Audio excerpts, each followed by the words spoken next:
கெடுவார் கேடு நினைப்பார் அந்த டிடிவி தினகரன் சொல்லியிருக்காரு நடவடிக்கைக்கு. யாரு கெடுவார் கேடு நினைப்பார் அப்படின்னு சொல்லி, அதாவது அது நம்மளுடைய பாட்டியை சொன்னது.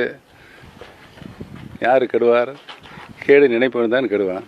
அண்ணாமலை இருக்கிற வரைக்கும் கட்சி ஒன்றுனே தான் இருந்துச்சு. நைனா நாகேந்திரன் வந்தோடனே வந்து கட்சி பிளவுபட்டுருச்சுன்ற மாதிரி சொல்றாங்க, கூட்டணி பிளவுபட்டுருச்சுன்னு சொல்றாங்க. அதை எப்படி சார் பாக்குறீங்க? யார் சொன்னது? பல காரணங்கள் இருக்கிறது.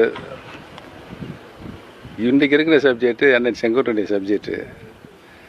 அது நல்லதில் முடியணும்னு ஆண்டவனை வேண்டிக்கோங்க. வாங்க. அந்த 2026 வந்துங்க எப்படி கரெக்டா வந்து இந்த ஒருங்கிணைந்த ஒரு அதிமுக தேர்தலை எதிர்கொள்ளுமா? உறுதியாக எதிர்கொள்ள நம்பிக்கையோடு தான் இன்றைக்கு நாங்கள் களத்தில் இறங்கி இருக்கிறோம். வாங்க. ஐயா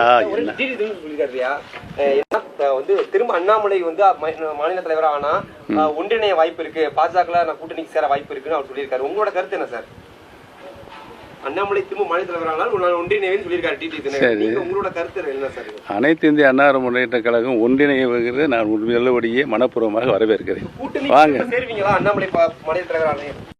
இப்படி ஒரு எம்ஜிஆர் காலத்திலிருந்து ஒரு எம்எல்ஏவாகி பெரிய ஒரு மூத்த தலைவர்னே சொல்லலாம். அந்த அளவுக்கு இருக்கிற ஒரு செங்கோட்டையனை கட்சியிலிருந்து நீக்கும் ஒரு, அதாவது முன்னாள் முதல்வர் ஜெயலலிதா எடுத்த நடவடிக்கையை கொண்டு இந்த அதிரடி நடவடிக்கை நான் ஏற்கனவே ஆரம்பத்திலே சொல்லியிருக்கேன், அதிகாரத்தின் சர்வாதிகாரத்தின் உச்ச நிலையை என்று. வாங்க.